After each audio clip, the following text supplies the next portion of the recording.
आपने class 10th का इतना सारा इंपॉर्टेंट टाइम ऐसे ही बर्बाद कर दिया। आपको मैथ जैसा इजी सब्जेक्ट आपको पहाड़ जैसा लग रहा है। आपको ना कोई फॉर्मूले याद हो रहे हैं, ना कोई क्वेश्चन समझ आ रहे हैं, ना कोई आप क्वेश्चन सोल्व कर पा रहे हो।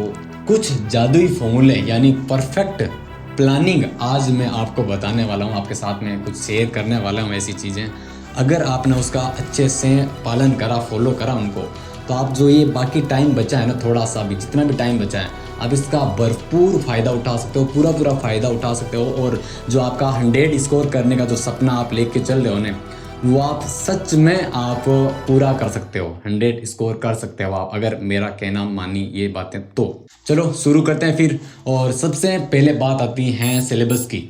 हमें कोई भी युद्ध लड़ाई लड़ने से पहले हमें हमारे जो इनेमी, जो दुश्मन होता है, उसको हमें जान लेना होता है। हमें नहीं पता होता है कि हमारे सामने कौन आ रहा है लड़ने के लिए, और बस हम ऐसे ही मैदान में उतर गए तो हमारा हारने के चांसेस जो है वो ज़्यादा होंगे, बहुत ज़्यादा, राइट। तो हमें क्या करना है, पहले सिलेबस देखना है कि हमारा सिलेबस कितना है। हमारा सिलेबस, हमारा दुश्मन, आपको लगता है दुश्मन, लेकिन मैथ दुश्मन नहीं है वैसे तो। आपको आप पे डिपेंड करता है, ठीक है। आप दुश्मन अगर आपको लग रहा है तो आप दोस्त बना सकते हो मैथमेटिक्स को, ठीक है। तो हमें पहले देखना है कि सिलेबस कितना है।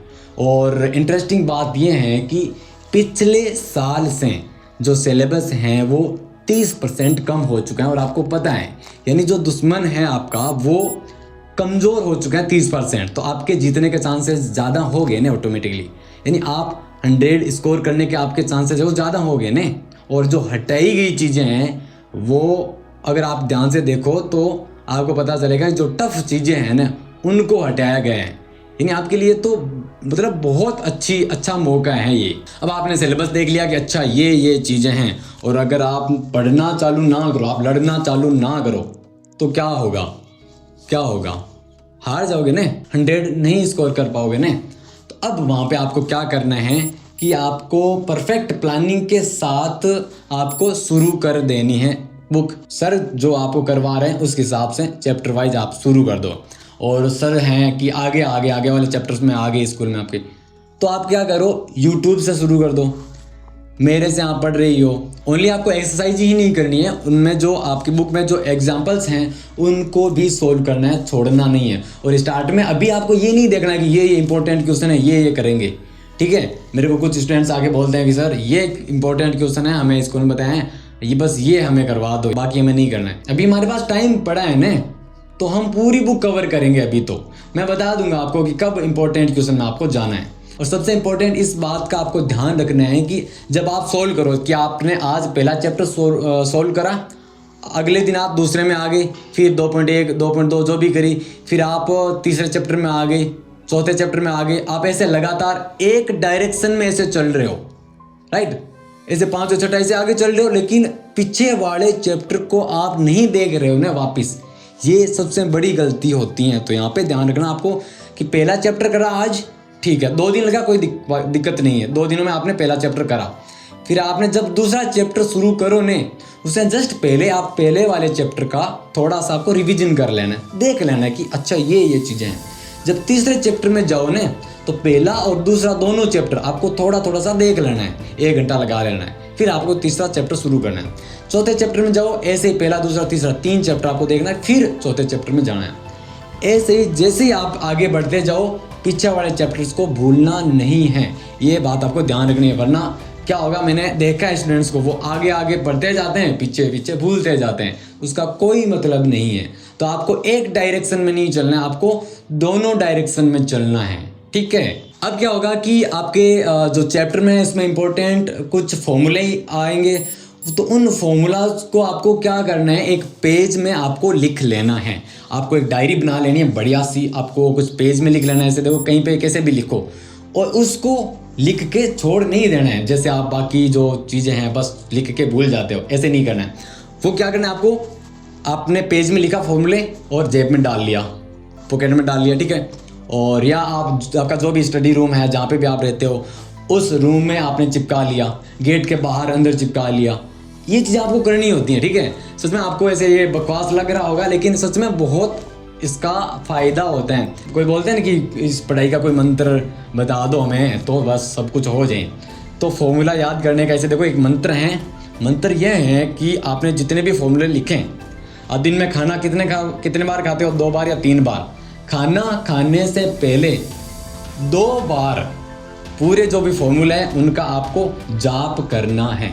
ठीक है, जैसे मंत्रों का जाप करते हैं ना लोग, ऐसे आपको उन फॉर्मूलाज का जाप करना है। ठीक है, खाना खाने से पहले। समझ आ रहे हैं? अगर आपको फॉर्मूला लिखना थोड़ा टफ लग रहा है, आपको नहीं मिला फॉर्मूला, तो मैं डिस्क्रिप्शन में लिंक दिया हुआ है व्हाट्सएप का ग्रुप का, तो वहाँ पे आप ज्वाइन हो जाओ, आपको मैं फॉर्मूला भेज दूंगा। अब आप ये सारी चीज़ें कर रहे हो, आप सोल्व कर रहे हो एक्सरसाइज, फॉर्मूले आप याद कर रहे हो, लेकिन बीच बीच में कुछ क्वेश्चन ऐसे आएंगे जो आप नहीं कर पाओगे, जिनमें आपको डाउट होगा। आपने लाइव क्लास में देखा फिर भी नहीं समझ में आया, मेरी क्लास में देखा फिर भी नहीं समझ में आया, स्कूल में पढ़ा फिर भी नहीं समझ में आया, तो आपको वहाँ पे क्या करना है, आपके सर हैं ना, अगर वो नहीं बता पा रहे हैं या आप उनसे नहीं पूछ रहे हो किसी कारण से, तो आपको पता है मैं किस कारण से हूँ यहाँ पे, मैं क्या करूँगा। 2 महीने के हिसाब से अपना टाइम टेबल बना लो, टाइम टेबल छोड़ दो एक बार। ऐसे देखो 2 महीने में बुक कंप्लीट करनी है, 2 महीने में इतने चैप्टर हैं ये कंप्लीट होंगे। अब उसको 1 महीने में ले आओ कि 1 महीने में कितने चैप्टर कंप्लीट हो सकते हैं, तो फिर उसको 7 दिनों में तोड़ के ले आओ कि 7 दिनों में कितने चैप्टर होंगे। 7 दिनों को फिर 1 दिन में तोड़ के ले आओ कि 1 दिन में मेरे को इतना करना है, चाहे उसमें 1 घंटा लगे 2 घंटा लगे, इतने बजे से इतने बजे तक पढ़ो, वो टोटली आप पे डिपेंड करता है, पूरा आप पे। फिक्स कर लो कि 2 घंटा मेरे को डेली पढ़ना है बस। अगर इतना कर लिया ना तो 7 दिनों में, महीने में, 2 महीने में बहुत सारी चीज़ें हो जाएगी। 2 महीने में तो बुक कंप्लीट हो ही जाएगी। कंप्लीट होने के बाद में क्या करना है आपको, रिवीजन। जितना ज़्यादा रिवीजन होगा आपको बढ़िया से क्वेश्चन है वो समझ में आएंगे, जल्दी कर पाओगे आप क्वेश्चन को। ठीक है, पिछली बार हमने आई थिंक 6 से 7 बार हमने रिवीजन करा था मैथमेटिक्स का, और आप रिजल्ट देख सकते हो, ये रिवीजन के कारण हुआ है। और रिवीजन के लिए देखो हम लाइव पे लाइव क्लासेस लगाते रहते ही हैं। अब आ रही है PYQs की, यानी पिछले साल के जो पेपर है, क्वेश्चन पेपर, वो आपको सोल्व करने हैं। ठीक है, बुक कंप्लीट करने के बाद तो उससे क्या होगा, आपको पता चलेगा कि हमारे एग्जाम में किस टाइप के क्वेश्चंस आने वाले हैं। और इस बार क्योंकि सिलेबस चेंज हो गया है तो थोड़ा सा जो ब्लूप्रिंट है वो चेंज होगा, तो जैसे ही ब्लूप्रिंट आता है मैं आपको वो दे दूंगा। ठीक है, आपने ठान लिया कि अब तो मेरे को भाई उखाड़ना है, मैं तो ये कर दूंगा, मैं तो वो कर दूंगी, है ना।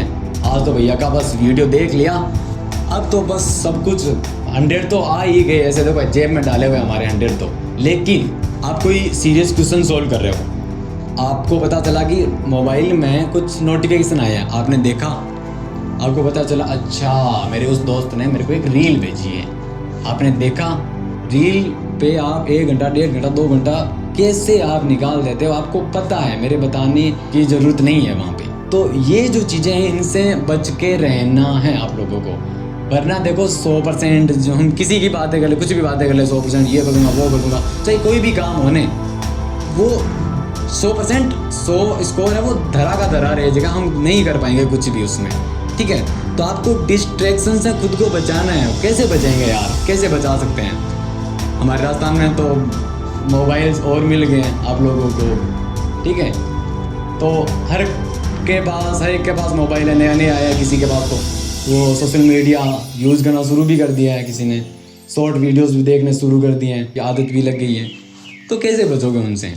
आपको मोबाइल है वो आपके पेरेंट्स के पास बैठ के यूज़ करना है, चाहे क्लास ले हो चाहे कुछ भी ले हो। इससे क्या होगा कि आप फालतू की चीज़ नहीं करोगे, वहाँ पे रील्स नहीं स्क्रॉल करोगे, वहाँ पे यूट्यूब पे शॉर्ट्स नहीं देखोगे वहाँ पे। लेकिन अकेले बैठे हैं तो आपको पता है आप क्या क्या करते हो अकेले, इसलिए मैंने बोला था पेरेंट्स के पास बैठना है आपको, क्योंकि आपके पास इतना कंट्रोल नहीं, आपके पास क्या किसी के पास नहीं है। ये जो बड़ी बड़ी कंपनीज होती है ना, ये हमें कंट्रोल करती है, तो आपको लगता है हमारे पास कंट्रोल है, मैं तो थोड़ा सा यूज़ करता हूँ भैया मोबाइल बस, लेकिन आप नहीं करते यूज़, मोबाइल आपको यूज़ करते हैं, आपको पता है। तो आपको क्या करना है कि आपको ऐसे दोस्त बनाने हैं जो आपको कुछ अच्छा करने में हेल्प करते हैं, जो आपको पढ़ने में हेल्प करते हैं। ठीक है, ऐसे नहीं कि वो बस आपको रील्स भेजते रहे हैं, बस आपको बोले कि चल आजा थोड़ा घूम के आते हैं, थोड़ा गेम खेलते हैं, नहीं, जो आपको सच में पढ़ने में हेल्प करते हो, अच्छी चीज़ें करने में हेल्प करते हो, ऐसा माहौल बनाना है। सबसे लास्ट और मोस्ट इम्पॉर्टेंट चीज़, आपको रीज़न चाहिए कुछ भी चीज़ करने के लिए। आप पढ़ रहे हो, कुछ भी कर रहे हो, आपको कारण चाहिए क्यों करोगे। किसी भी स्टूडेंट्स का कोई भी कारण हो सकता है, किसी की फैमिली सिचुएशन ऐसी है कि उसको देख के मेरे को पढ़ना ही है बस, क्योंकि मेरे को ये चेंज करना है। ठीक है, कुछ भी कारण हो सकते हैं। जिसके पास कोई कारण नहीं है कि मैं क्यों पढ़ रहा हूँ, पूछो अपने आप से क्यों पढ़ रहे हो। जिसके पास नहीं है तो उनके लिए मैं एक छोटा सा कारण दे देता हूँ कि आपको यार रिग्रेट नहीं होना चाहिए बाद में कोई भी काम करने का, पछतावा नहीं होना चाहिए कि जब आपके रिजल्ट आए, या रिजल्ट तो चलो दूर की बात होगी, जब आप एग्जाम दो, ठीक है, आपको ऐसा नहीं लगना चाहिए यार काश मैं थोड़ा सा और पढ़ लेता ना तो मैं वो क्वेश्चन ना छोड़ पाता। बस यही चीज़ें हैं। ज्ञान बांटने को मैं बहुत बांट दूँ, ठीक है, लेकिन पढ़ना आपको पड़ेगा। और किस किस को 100 स्कोर करना है कमेंट कर सकते हो नीचे। जो स्टूडेंट्स इन वीडियोस को नहीं देख पा रहे हैं, जिनके अंदर नहीं है वो 100 वाला कीड़ा, तो उन तक ये वीडियोस पहुंचाना है। बस ज़बरदस्त बढ़िया तरीके से पढ़ते रहो, उखाड़ते रहो।